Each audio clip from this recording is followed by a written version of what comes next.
Senhor. Ele é poderoso para me guardar. Quem pode livrar como o Senhor? Ele é poderoso para me guardar. Quando os meus inimigos se levantaram contra mim, o Senhor estendeu suas mãos para mim e me deu a vitória.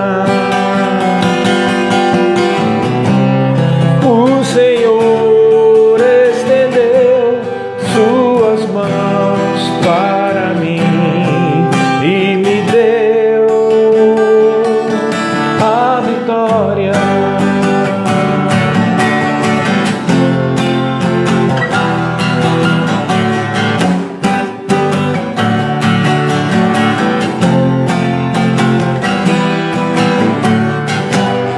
Quem pode livrar como o Senhor? Ele é poderoso para me guardar. Quem pode livrar como o Senhor?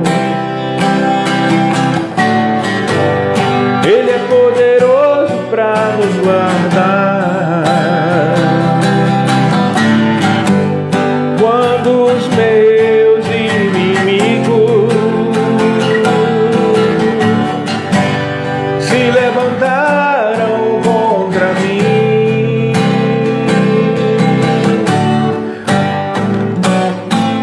o Senhor estendeu suas mãos para mim e me deu a vitória. O Senhor estendeu suas mãos para mim e me deu a vitória. O Senhor estendeu suas mãos para mim e me deu a vitória. Oh, aleluia! O Senhor já estendeu as suas mãos para nós, irmãos, no dia em que Ele deu seu próprio Filho. Quando Jesus Cristo veio ao mundo, Ele veio para manifestar a vitória de Deus nas nossas vidas, né? Amém, queridos? Antes de tudo, eu quero dizer que eu estou aqui num lugar totalmente diferente, na igreja. Estou na cozinha da igreja, porque enquanto nós estávamos preparando a filmagem, se levantou uma tempestade medonha aqui em Maringá, com muitos raios e chuvas e ventos, de maneira que o salão estava um barulho insuportável, e a gente tem que vir aqui para a cozinha para fechar a porta, que aqui é mais isolado, porque senão não ia dar para a gente ouvir a palavra ali, estava muito barulho. Então, uma tempestade muito grande. Para quem é do Nordeste não tem nem ideia do que são essas tempestades daqui, né? No Paraná, Mato Grosso do Sul, dão verdadeiras tempestades. Geralmente toda chuva grossa aqui tem muito raio, mas muito raio mesmo. Então eu já vi algumas raízes celestiais ali no céu, rasgando o céu. Mas estamos aqui e com certeza vamos ministrar a palavra. Vai ser por causa de uma tempestade, né, que a palavra de Deus vai deixar de ser ministrada. Aliás, tempestades sempre vêm e vão, mas o Senhor nos livra de toda e qualquer tempestade, não é verdade? Estou falando de tempestade espiritual, natural, qualquer tempestade que tivesse levantado contra a sua vida. Amém? Então hoje nós vamos continuar com o Salmo 60 e o Salmo 61, tá? O Salmo 60, ele começa a dizer o seguinte, é mais um salmo de Davi, e ele diz assim: ó Deus, tu nos rejeitaste e nos dispersaste, tens estado indignado. Ó, restabelece-nos. Abalaste a terra, fendeste-a, repara-lhes as brechas, pois ela ameaça ruir. Fizeste o teu povo experimentar reveses e nos deste a beber vinho que atordoa. Deste o estandarte aos que te temem para fugirem de diante do arco. Para que os teus amados sejam livres, salva com a tua destra e responde-nos. Falou Deus na sua santidade. Exultarei, dividirei Siquém e medirei o vale de Sucote. Meu é Gileade, meu é Manassés, Efraim é a defesa da minha cabeça e Judá é o meu cetro. Moabe, porém, é a minha bacia de lavar. Sobre Edom atirarei a minha sandália, e sobre a Filístia jubilarei. Quem me conduzirá à cidade fortificada? Quem me guiará até Edom? Não nos rejeitaste, ó Deus? Tu não saís, ó Deus, com os nossos exércitos? Presta-nos auxílio na angústia, pois vão é o socorro do homem. Em Deus faremos proezas, porque Ele mesmo calca os pés os nossos adversários. Amém, queridos? Mais um salmo de Davi, e este aqui tem muitos aspectos negativos, na verdade, né? Há uma certa lamentação de Davi, dizendo que o povo foi rejeitado, querendo dizer que foi Deus que o rejeitou. Bom, aqui a gente entra naqueles dilemas, né, que nós já falamos anteriormente, sobre, primeiro, a questão do juízo de Deus na velha aliança e o juízo de Deus na nova aliança, bem como a questão das pessoas do povo de Israel, que era uma nação que tinha aliança com Deus, né, mas não eram nascidos de novo, logo eles não tinham um novo coração, um novo espírito, e por isso eles não poderiam ser a habitação permanente do Espírito de Deus, e a realidade que nós vivemos hoje, que é totalmente diferente. É claro que reveses vêm para todas as pessoas, não é verdade? É claro que as pessoas que vivem no mundo sem Deus, eles sofrem muito mais reveses do que aqueles que vivem debaixo da proteção do Altíssimo. Mas aqui ele cita como se Deus tivesse feito o povo dele passar por esses reveses. Então, veja bem, acontecia no Velho Testamento muito dessa coisa, né? Que Israel se afastava do Deus vivo, Israel ia para outros deuses, né? E a gente vê pelos relatos dos patriarcas e também na época da lei, que de vez em quando surgia um rei que era ímpio, mesmo dentro de Israel, abandonava o Senhor e como consequência disso vinha juízo. Então Deus permitia que os inimigos de Israel vencessem nas batalhas. Deus também permitia que os inimigos de Israel tivessem vitória, e Deus permitia que muitos reveses acontecessem sobre Israel, porque aquilo era um juízo de Deus sobre a nação de Israel por causa das suas infidelidades. Quanto a isso não há nenhuma dúvida, né? A questão é que no Novo Testamento, nós temos citado isso, Deus não está fazendo juízo sobre nações, até porque tem um detalhe muito importante, tá? Além de tudo que eu já falei, que hoje o relacionamento é pessoal, também o juízo é pessoal, tem outra coisa também, é o fato de que hoje os nascidos de Deus, né, os novos nascidos de novo, os filhos de Deus, os cristãos verdadeiros, eles estão espalhados por quase todas as nações da terra. Então Deus não iria trazer um juízo sobre uma nação e trazer um grande tormento sobre o povo de Deus. É por isso que eu realmente não acredito, eu pessoalmente, particularmente, respeito a opinião de quem quer que seja, mas eu não acredito que está vindo um juízo sobre o Brasil, ou que o Covid-19 seja um juízo sobre as nações. Eu realmente não acredito, porque o juízo que vai vir sobre as nações, que é bíblico, está descrito, será na grande tribulação. Mas pastor, você não está vendo o que está acontecendo? Mas é como eu disse já algumas vezes atrás, né? alguns lives atrás. Realmente essa pandemia está vendo muita coisa ruim, mas comparado com as coisas que nós, como humanidade, já passamos, está sendo muito pouco, na verdade, né? Passamos coisas muito piores, irmão, 10 vezes, 20 vezes, 30 vezes pior do que essa na humanidade.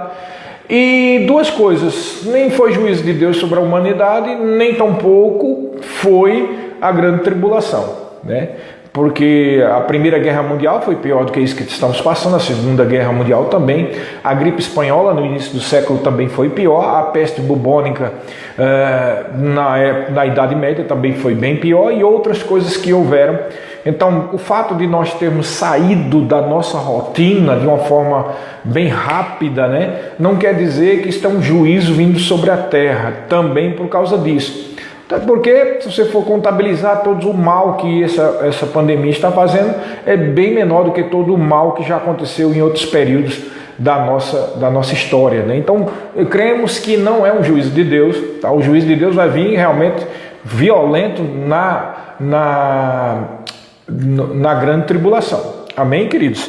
Mas aí voltamos ao ponto. Então, Israel, por causa das suas infidelidades, estava perdido fora da proteção de Deus. E essa toda a lamentação que Davi faz, aí chega ao ponto até de dizer no versículo 10, não nos rejeitasse, ó Deus, tu não saís, ó Deus, com os nossos exércitos. Talvez você esteja se perguntando, eu quero ver como é que o pastor sai dessa, né? Não é Salmos da Fé? Que fé nós podemos tirar desse salmo, que na verdade é uma lamentação por causa do estado presente daquela época de Israel. Ora, irmãos, nós temos sim um versículo que fala diretamente para nós, que é o versículo 12, o último versículo, que ele diz, em Deus faremos proezas, porque Ele mesmo calca os pés dos nossos adversários. Em Deus nós fazemos proezas, irmãos. Isso é algo que você tem que receber para você. Isso é algo que você tem que confessar. Em Deus nós fazemos proeza. Não importa o que esteja acontecendo na sua vida. Não importa que situação tenha se levantado contra você. Quando você está em Deus, né? E nós sabemos que para estar em Deus é necessário ser nascido de novo, tá? Porque Deus, Ele é Deus, claro, é um só, um único Deus, um único e verdadeiro. Mas o único Deus verdadeiro é o Deus da palavra de Deus, é o Deus de Israel, é o grande El Shaddai, é o Pai do nosso Senhor Jesus Cristo. Ele é o único e verdadeiro Deus, o Deus que criou todo o universo com a sua grandeza e imensidão que não dá nem para a gente medir, e criou todas as coisas que há. E por seu grande e infinito amor, deu o seu Filho Jesus para que a gente tenha acesso a Ele. Então, quando é que nós estamos em Deus? Quando nós fazemos Jesus como Senhor da nossa vida. Quando fazemos Jesus Senhor da nossa vida, nós podemos ter plena certeza que estamos em Deus, porque estamos em Cristo e estamos no Espírito também, não é verdade? Então esse último versículo é a grande chave para nós na nova aliança. Ele diz, em Deus faremos proeza, porque Ele mesmo calca os pés dos nossos adversários. E nós já falamos outras vezes que quando você ouvir a palavra adversário, a melhor forma de você entender na nova aliança é que o seu adversário é espiritual. O seu adversário é o inimigo, é Satanás e os seus anjos. Isso aí é o grupo de adversário que você tem. Paulo deixou claro lá em Efésios que a nossa luta não é contra carne nem sangue, mas contra principados e potestades, né, e os dominadores, né, que estão nas regiões celestiais. Esses aí é contra eles que nós temos a nossa luta, e eles são os nossos adversários. Mas nós sabemos que Jesus na cruz do Calvário venceu Satanás. Jesus venceu na cruz. A Bíblia diz lá em Colossenses que ele expôs publicamente ao ridículo os principados e potestades. E é por isso que o diabo fica sempre tentando dar medo, fazer medo, essas coisas todas, porque ele sabe que ele já foi derrotado. E a única forma que ele tem de conseguir possivelmente alguma vantagem sobre o Filho de Deus é impor o medo. E dessa forma, com o medo, que é uma arma negativa, né, que destrói a fé das pessoas,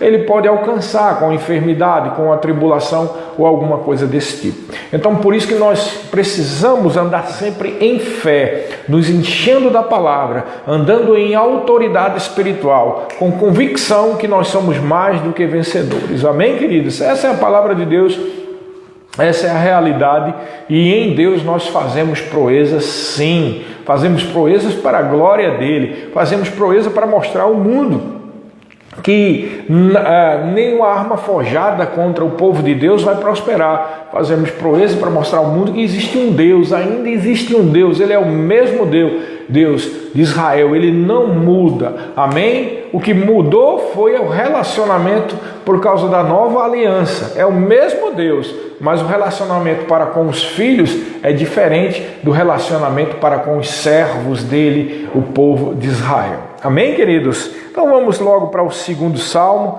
o Salmo 61. E o Salmo 61 diz assim, olha só, é mais um salmo de Davi. Ouve, ó Deus, a minha súplica, atende a minha oração. Desde os confins da terra clamo por ti, no abatimento do meu coração. Leva-me para a rocha que é mais alta demais para mim, pois tu me tens sido refúgio e torre forte contra o inimigo. Assista eu no teu tabernáculo para sempre, no esconderijo das tuas asas eu me abrigo.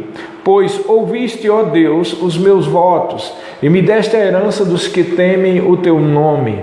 Dias sobre dias acrescentas ao rei, duram os seus anos gerações após gerações. Permaneça para sempre diante de Deus, concede-lhe que a bondade e a fidelidade o preservem. Assim salmodiarei o teu nome para sempre, para cumprir dia após dia os meus votos. Esse Salmo 61 também é um salmo de Davi, mas é um salmo muito mais para cima, né? No outro ele estava lamentando a situação que Israel estava padecendo naquele momento. Já nesse outro aqui, ele fala de uma forma muito poderosa, quase como o Salmo 91, né?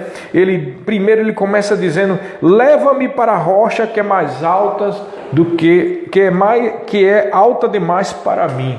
A rocha que é alta demais para Davi é a rocha no qual nós estamos assentados hoje, que é Jesus. Quando nós construímos a nossa vida sobre o alicerce da rocha, sobre Jesus, que é a palavra, mesmo que as tempestades como essa que está aqui fora passando aconteça, não será abalada a nossa vida, assim como a nossa família, nem os nossos projetos. Quando nossa família, os nossos projetos e a nossa vida são firmadas em cima da palavra de Deus, em cima da rocha que é Jesus, aí nós podemos ter certeza que vai dar tudo certo, irmãos. Irmãos, eu quero deixar muito claro que esse tipo de palavra não é um engano, é a verdade, é a palavra de Deus. Mas a gente tem que deixar bem claro, precisamos crer nela. O medo é algo terrível que pode destruir a sua fé. Não importa qual é a situação que você está passando, se você teve um grande problema financeiro,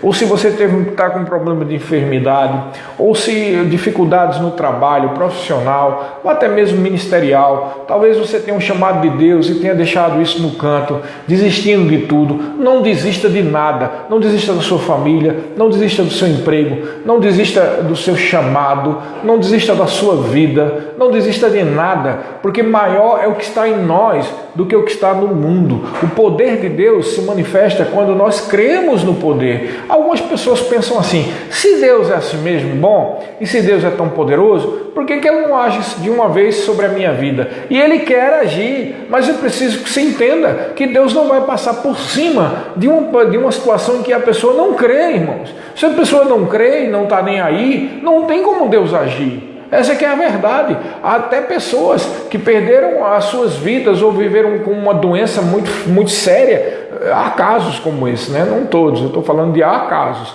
De pessoas que viveram uma situação como essa simplesmente porque não queria crer em Deus. Não queria crer que Deus queria que ele fosse curado ou que ela fosse curada. É preciso entender que Deus quer, irmãos. E por que ele não faz? Porque ele vai operar por intermédio da sua fé.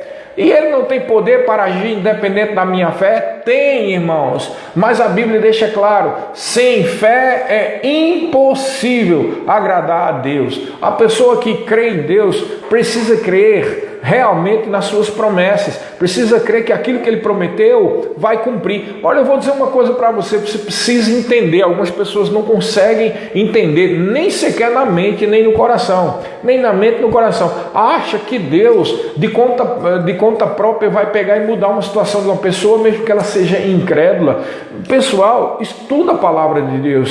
Jesus deixou claro para os fariseus, errais não conhecendo as Escrituras e nem o poder de Deus. Quando você estuda as Escrituras, você vê que a coisa que mais Deus detestava é a incredulidade. O negócio é tão sério que Moisés chegou ao ponto de perder de entrar na terra prometida por causa da incredulidade. Para você ter ideia, Moisés tinha contato com Deus todos os dias, ele tinha até uma glória sobre ele, né? A glória significa refletindo luz, o rosto dele estava refletindo uma energia, uma radiação, vamos deixar assim. Ele estava tão cheio de radiação celestial que o corpo dele era iluminado, e porque o povo tinha medo dessa situação, pensava que alguma assombração, alguma coisa desse tipo, Moisés tinha que botar o véu sobre ele. E por que ele era tão cheio dessa glória, dessa radiação, dessa luz? Porque todo dia ele tinha contato com o próprio Deus, né? Ele entrava na tenda do encontro e todo dia ele tinha contato com Deus. E mesmo tendo essa intimidade com o Senhor, ele perdeu de entrar na terra prometida, porque no momento que Deus disse: Moisés, eu vou fazer uma paráfrase aqui, deixar mais simples, né? Para não ter que falar tudo.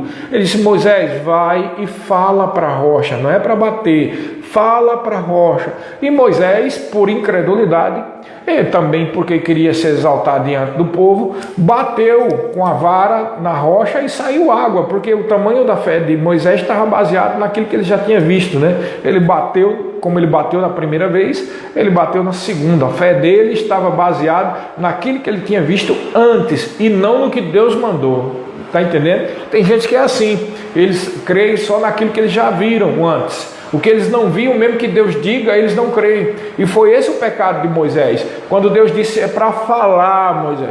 Moisés pegou e bateu na rocha lá. Saiu água, porque a fé dele estava direcionada para aquilo. Mas Deus chamou Moisés para um canto e disse: vem cá, estou parafraseando. Vem cá, olha, tu hoje poderia me glorificar diante do povo. Sabe, eu vou até dar uma explicação aqui para ficar mais claro.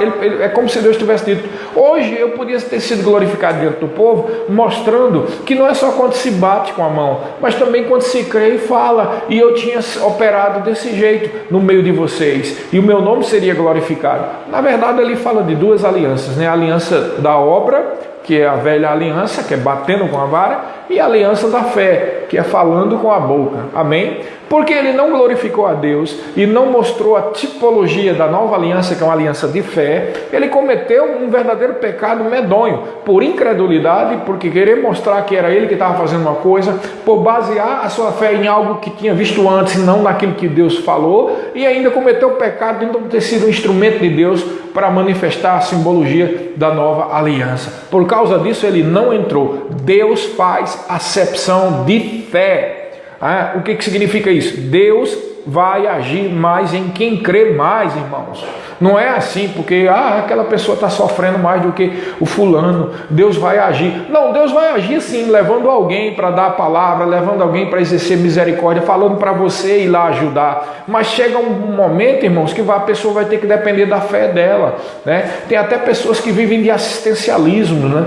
Vivem de igreja em igreja ou de pessoas em pessoa, pedindo oração e pedindo uma comida e nunca quer exercer a sua própria fé. É justamente para evitar uma coisa como essa, como disse Deus, a salvação é pela fé, não pelas obras, para que ninguém se glorie. Assim também todo e qualquer milagre e proeza de Deus só se manifesta pela fé, irmãos. Pela fé. Sem fé é impossível agradar a Deus. Não adianta teimar. A gente não pode ser teimoso, irmão. Não pode ser cabeça dura e não crer de uma vez por todas naquilo que está escrito na palavra, irmãos. A palavra deixa claro, apesar de Deus ser bom e Ele vai continuar sendo bom por toda a eternidade, apesar de Deus ter criado todo o universo e Ele ter poder para fazer qualquer coisa, Ele não vai desfazer aquilo que Ele mesmo disse na sua palavra, e porque você é mais bonitinho do que cicrano, Ele vai abençoar você ou derramar um milagre sobre a sua vida, mesmo que você seja um incrédulo. Não, irmãos, é por fé. Por fé, pela fé é que você é curado,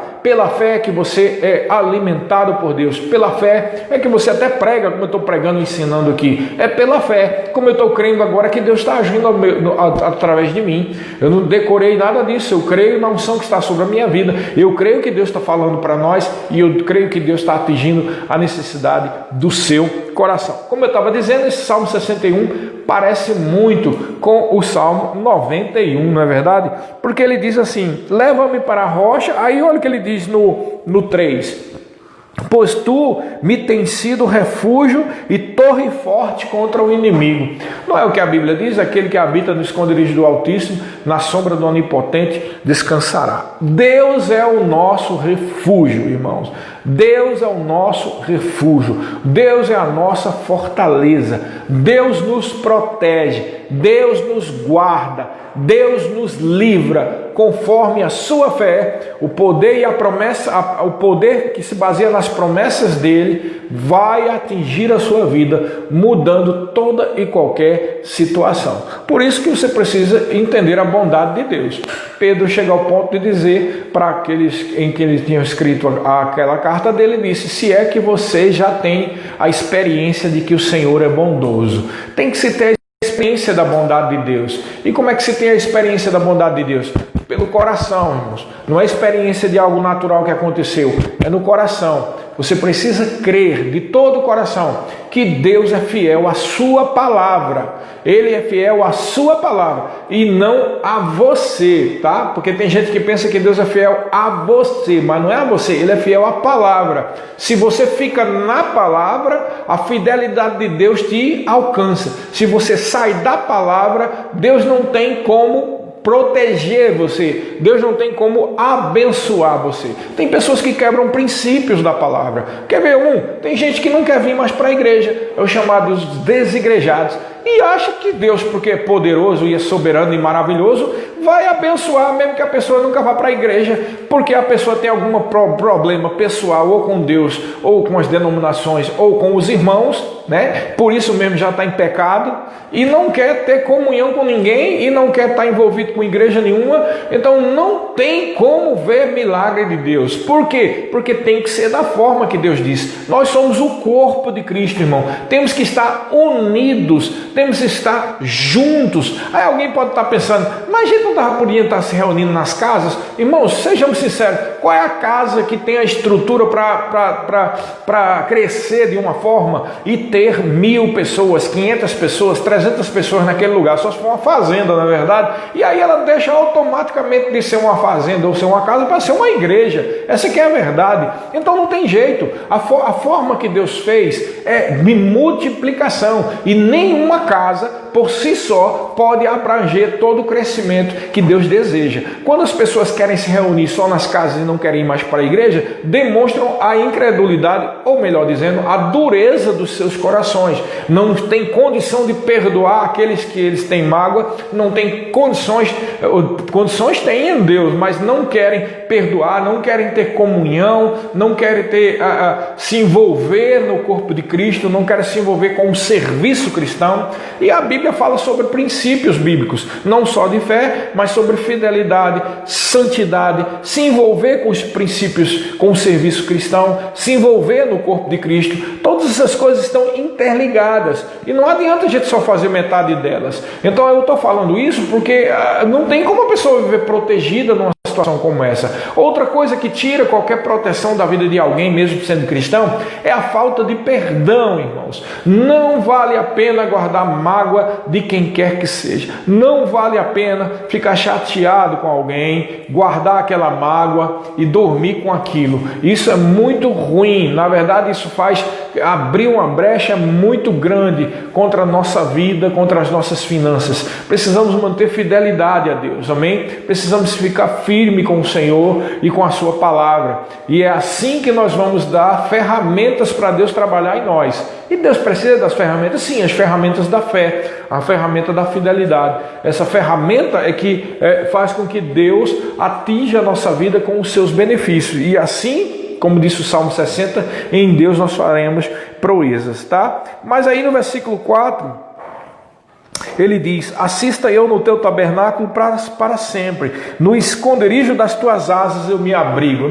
Não é o que diz o Salmo 91, debaixo das suas asas tu me guardas, debaixo das asas nós somos protegidos. Acho lindo essa expressão, debaixo das asas, porque Jesus até disse isso a respeito daquela profecia lá no Monte das Oliveiras, quando ele falou a respeito de Israel, que Israel tinha agido com incredulidade e tinha rejeitado o Messias, e é por isso que o Messias não ia ter mais comunhão com Israel, com o povo de Israel, não é com os judeus, porque alguns judeus podem se converter, não é verdade? Mas com a nação de Israel, o Messias não ia ter mais contato, só ia voltar a ter contato no dia que a nação de Israel, através das suas lideranças, reconhecesse ele como Messias. E nós sabemos, segundo as profecias, que isso só vai acontecer no final da grande tribulação. Atualmente, o Messias de Israel, que é Jesus, não está tendo comunhão espiritual com a nação de Israel, e é por isso que Israel passa por tantos problemas durante toda a história da humanidade,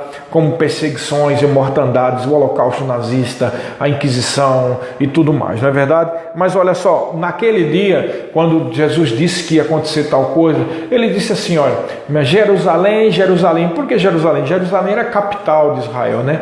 Jerusalém, Jerusalém, que matas e apedrejas o que te foram enviados. Quantas vezes, aí faz menção a isso, quantas vezes eu quis te colocar debaixo das minhas asas, como uma galinha protege os seus pintinhos, mas vocês não quiseram. Eis que a vossa casa ficará deserta e não me vereis mais, até que digais, bendito o que vem em nome do Senhor. O que significa não me vereis mais? Nós vemos Jesus, na verdade, fisicamente não, mas nós temos comunhão com Ele. Não me vereis mais é a comunhão espiritual com o Estado de Israel. Eles tiveram a chance dele. O Rei dos Reis estava aqui pregando o Evangelho. Agora só vão ter nova chance quando eles reconhecerem que Jesus é o Messias, tá? Então, é muito interessante, porque Deus traz sempre esse simbolismo de uma galinha ou de uma águia ou de uma ave que põe as asas protegendo os seus filhotes, os seus pintinhos. Então é exatamente assim que Deus nos protege. Deus nos guarda debaixo das suas asas. Está falando aqui da proteção de Deus, irmãos. Mas eu te digo, mais uma vez, eu digo até em tom de advertência, para estar na proteção de Deus tem que andar em fé e fidelidade. Tem que estar junto com Deus. Ah, mas eu já nasci de novo, não importa o que eu faça, Deus já me protege. Isso é um engano, tá?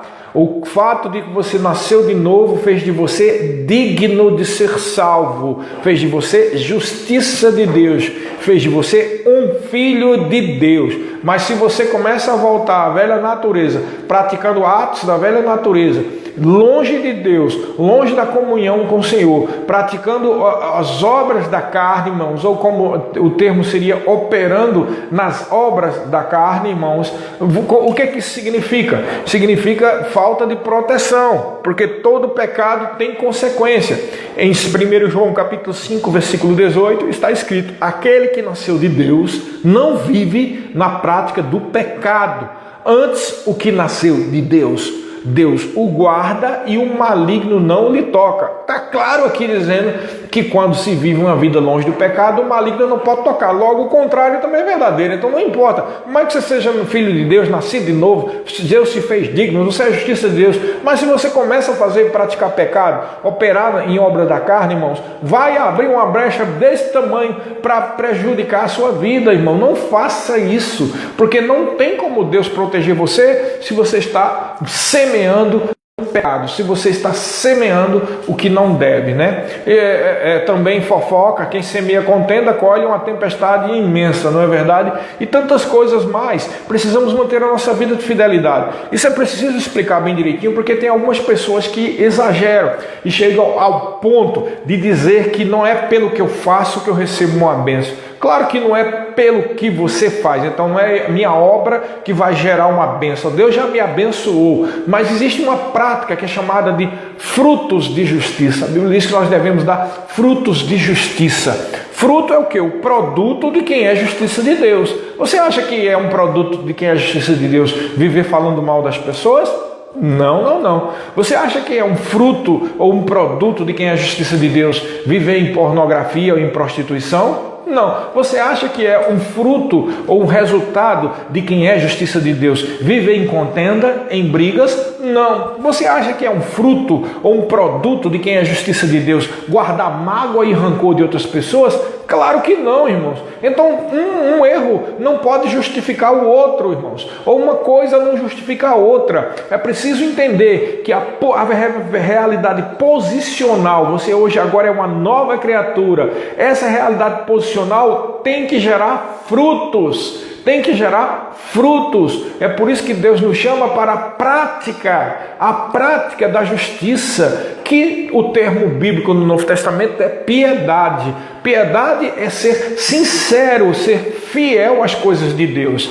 Então, mesmo que você posicionalmente em Cristo já seja abençoado, já seja justiça de Deus, já é um filho de Deus, mesmo essa verdade posicional existindo, você precisa dar bons frutos. Amém? Porque Jesus é a videira e nós somos os ramos. E os ramos têm que estar ligados à videira, fluindo na seiva da vida, que é a própria vida de Deus, que é a graça de Deus.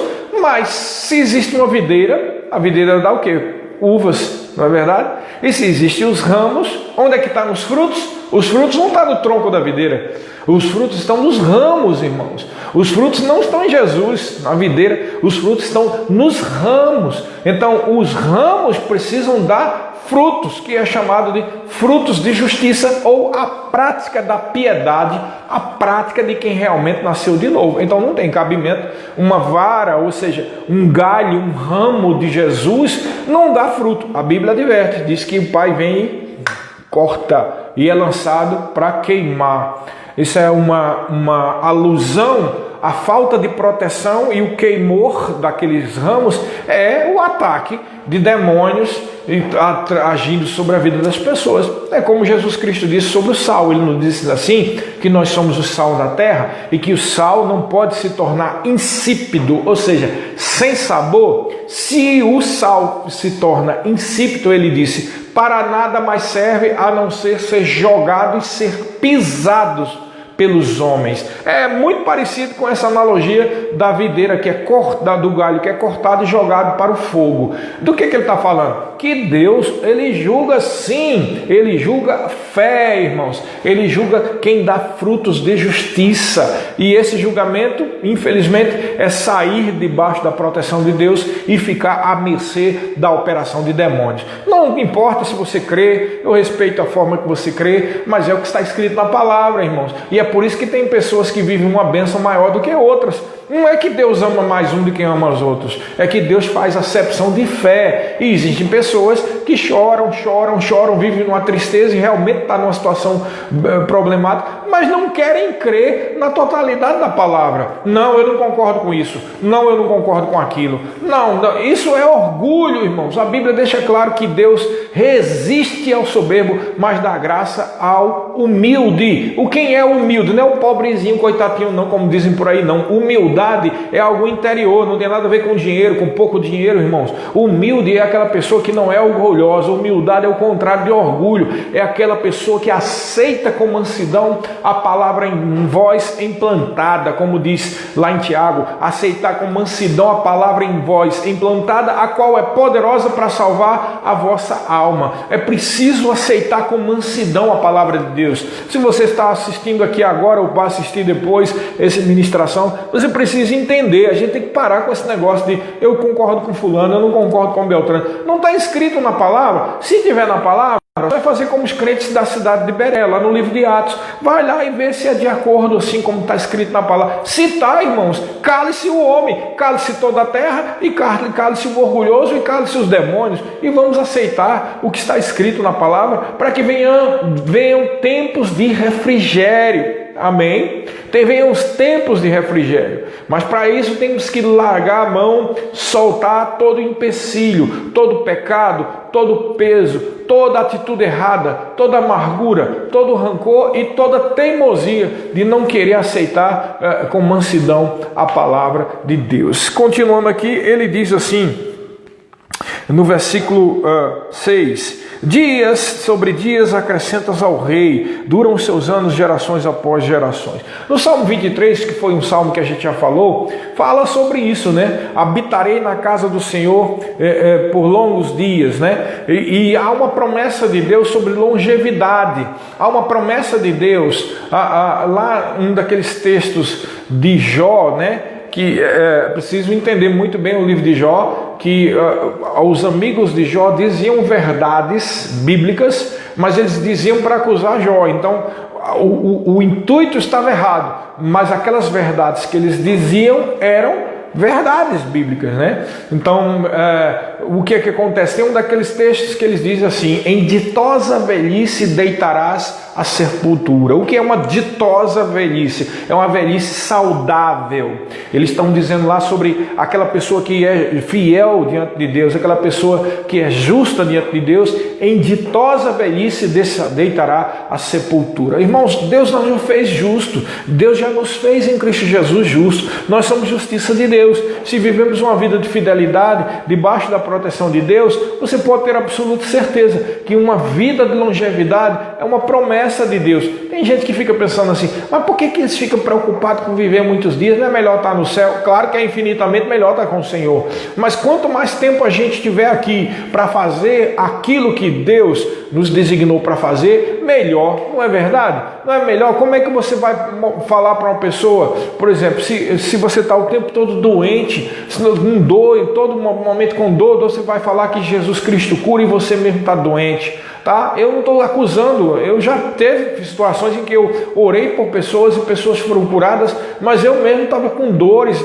de algum tipo de doença ou de enfermidade que eu estava naquele momento, né? Eu já tive isso, eu não estou acusando, eu só estou dizendo que uma vida de saúde e uma vida de longevidade, uma vida de bênção é um testemunho muito mais proveitoso para Deus do que uma vida de sofrimento. Amém, queridos? Então Deus, Ele em Cristo Jesus nos deu todas as coisas que nos conduzem à vida e à piedade. Piedade significa fidelidade nas obras de Deus, não é verdade? Agora pensa bem, se a pessoa vive doente o tempo todo e não pode pregar a palavra, vamos supor que um pastor que esteja pregando fica toda hora doente e não consegue nem sequer pregar a palavra, como é que ele vai operar na vida de piedade, né? A vida de piedade é ser fiel para com as coisas de Deus. Não é culpa da pessoa estar doente, mas o que eu estou querendo dizer é que Deus deseja que seus filhos andem em saúde divina. Deus deseja que seus filhos andem bem, que é para ser bons vasos, não só interiormente, mas exteriormente, das ministrações da palavra de Deus. Pessoas que podem mostrar com a sua própria vida que Deus é maravilhoso e que Deus é bom. Para tanto, é preciso que aquele que diz que é filho ou filha de Deus creia de uma vez por todas nas promessas da palavra de Deus. E esse versículo está falando, Davi, que Deus acrescenta anos ao rei, no caso ele. Mas nós somos nação santa, nós somos povo de exclusividade do Senhor. Na Bíblia, lá no Apocalipse, diz que Jesus é o rei dos reis, ou seja, os reis somos nós, né? Nós somos reis e sacerdotes. Deus nos colocou aqui como autoridade espiritual nessa terra. Você, minha irmã e meu irmão, vocês são reis e rainhas nessa terra. Deus chamou para isso. Olha, não estou falando algo como, é só porque é de praxe da palavra da fé. Não estou dizendo com autoridade e com convicção, irmão. Nós somos autoridade espiritual. Você precisa entender que você é uma autoridade espiritual no lugar onde você está. Por quê? Porque você é um filho de Deus, você é uma filha de Deus. Eu não estou falando sobre autoridade no sentido dos 5 dons ministeriais, não. Porque tem gente também que acha que é pastor e pastores sem ser isso. Eu não estou falando sobre isso. Eu estou falando sobre a autoridade espiritual, posicional, que todo cristão tem. Todo cristão pode pisar serpentes, escorpiões e todo o poder do maligno. Todo cristão pode determinar coisas em Deus para se cumprir. Todo todos os cristãos podem levantar-se com intrepidez e botar para correr demônios, pode botar para correr enfermidade, quebrar qualquer coisa maligna que existe, porque nenhuma arma forjada contra nós pode prosperar, mas precisamos crer nisso. Também diz que contra Israel não vale encantamento. Aquilo foi o que Balaão disse para o povo de Israel. Agora você imagina hoje, nós somos filhos de Deus, nação santa, povo de exclusividade do Senhor, estamos numa situação superior a todos os profetas do Velho Testamento. Jesus Cristo disse que João Batista era o maior de todos, mas o menor no reino de Deus ia ser maior do que João Batista, porque a nossa posição de intrepidez e de autoridade espiritual hoje é superior aos da velha aliança. Mas você precisa ter essa convicção. Essa convicção tem que estar no seu coração. Essa convicção tem que estar transmitida até pela sua forma de você olhar. Quando você entrou o Filho de Deus. Quando o Filho de Deus entra no lugar, ali entra a bênção. Há uma coisa que sempre acontecia comigo, eu sempre dizia para a Fabiana, olha só, presta atenção, eu entrava dentro de uma loja e não tinha ninguém. Quando a gente entrava lá, que ficava lá olhando as coisas, daqui a pouco começava a vir um bocado de clientes, né? Eu até brincava com algumas pessoas que chegavam e diziam, ó, se fosse você, dava um desconto para mim aí, porque, olha só, vou entrar aqui e você vai ver o que vai acontecer. Por quê? Porque onde entra o Filho de Deus, o demônio da miséria corre, irmão. Mas você tem que ter essa convicção. Onde entra o Filho de Deus, entrou Jesus naquele lugar. Onde entra o Filho de Deus, entrou a glória de Deus. Onde entra o Filho de Deus, entrou o próprio Deus. Onde entra o Filho de Deus, entra a palavra, mas tem que ter essa convicção. Por isso que sem fé é impossível agradar a Deus, e você não vai andar desse jeito se não tiver essa convicção no seu interior. Se você ficar com medo, se você ficar temeroso, se você baixar a cabeça, né, como uma galinha que fica com a cabeça para baixo,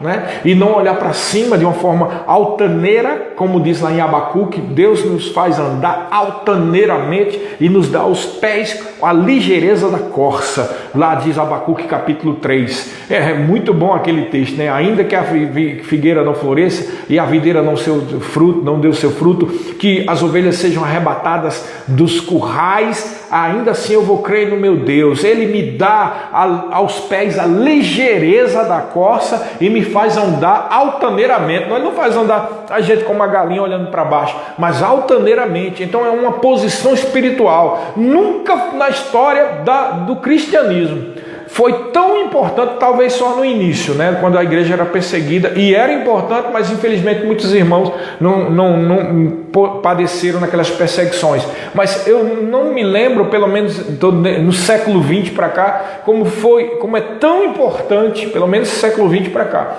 tão importante o ensino e a vivência da autoridade espiritual como nós estamos vivendo hoje. Não se deixe subjugar pelos tormentos de Satanás, o confronto de Satanás, pelas situações que se levantam contra vocês. Se levante altaneiramente, assuma a sua posição de filho e filha de Deus.